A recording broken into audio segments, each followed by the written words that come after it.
Ayah dari Palu. Soalannya, nyeri panas di dada, kadang tembus ke punggung belakang. Itu gejala apa Pak Haji? Mohon solusi resep herba apa yang baik dikonsumsi. Terima kasih Tuan Haji. Ya.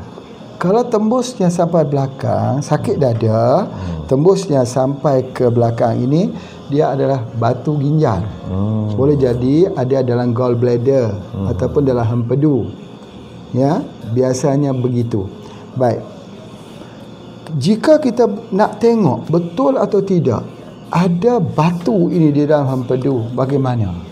Ya, bagaimana? Yang pertama, kalau kita tengok iris itu ada dot lah. Baik, tak mengapa. Yang pertama, ada 3 makanan yang tak boleh diambil oleh orang yang ada batu karang. Sama ada batu karang itu berlaku di ginjal ataupun yang berlaku di batu empedu ataupun di empedu. Apa dia? Yang pertama, ketan atau pulut. Yang kedua, susu. Yang ketiga, ikan asin. Kalau kita ambil ketan, ambil susu atau ikan asin, kita makan, tiba-tiba besok sakit di dada dan tembus di bahagian belakang ini, itu menandakan batu di dalam empedu atau batu di dalam ginjal. Tetapi kalau kita sakit dada sebelah kiri, tapi di belakang ini, di punggung kita ni, bahasa Indonesia punggung ya, di belakang kita ni seperti ada sakit tertusuk, macam ada satu benda yang tertusuk dekat situ, dekat bahagian belakang ini, itu namanya ialah stres. Itu namanya terjadi ketegangan di otot jantung. Stres ini, ni bahasa sini. Sini tak relax.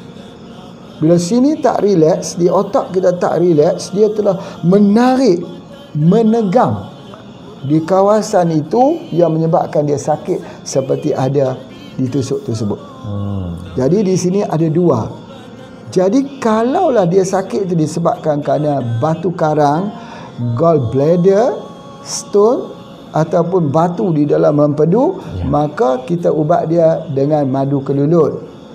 Itu telah Pak Haji terangkan. Ya, kita boleh gunakan madu kelulut, kita gunakan herba malex, ya. Kemudian kita boleh menggunakan daripada produk-produk yang bersifat diuretik. Itu yang pertama. Yang keduanya, kalaulah itu datang daripada masalah jantung, Pak Haji dah sebut dah. Ya, mengkudu kena ada, spirulina kena ada, moringa kena ada. Jadi kalau ambil SGH, baguslah sebab dia mempengaruhi hormon, bahagia dan sebagainya. Kadang-kadang kita mesti ingat, dalam pengobatan ni ada satu teori yang selalu Pak Haji sebut. Teori bungkah ais. Bungkah ais ini berartinya yang duduk di atas air itu ada 1/20 daripada masalah di bawahnya. Kalau dah lama masa itu dipegang, fikirannya lama yang tak lepas, maka dia menyebabkan sakit tu. Tembus tu. Baik. Macam mana nak reconfirm? Kata dia ada batu dalam empedu. Tengok ya. Tadi Pak Haji kata nak confirm dulu. Ada tak batu tu, kita pun ambil. Pertama kita ambil ketan atau pulut. Kemudian kita ambil susu. Yang ketiga kita ambil daripada ikan kering. Tiba-tiba kita sakit. Sakit tu nak tahu dia betul atau tidak. Maka kalau orang itu ada masalah batu dalam empedu, dia terjadi halusinasi. Kadang-kadang dia naik bangunan tinggi, dia nak terjun daripada rumah, itu batu dalam empedu. Kadang-kadang dia dengar bunyi bisikan orang bercakap, itu batu dalam empedu. Pengalaman Pak Haji sendiri ya merawat orang yang ada batu dalam empedu ni bermacam-macam. Yang kebanyakannya di dalam tanda kutip yang Pak Haji jumpa itu, kebanyakan orang kata ini sihir buatan orang. Tidak, selalunya bukan. Yang terjadi ialah batu dalam empedu. Jadi itu adalah antaranya yang Pak Haji sebut tentang pengalaman. sekali itu ada satu orang yang jumpa dengan Pak Haji, dia kata dia tidak tahu apa yang terjadi kepada isteri dia. Isteri dia ni benci tengok muka dia, tak mau tengok. Dia kata, kemudian menjerit-jerit lari, jumpa dia menjerit, sekejap-sekejap marah, sekejap-sekejap apa, dia pun tak faham. Tiba-tiba berlaku perubahan emosi pada isteri dia yang dia nampak macam ke arah macam nak minta berpisah. Masya Allah.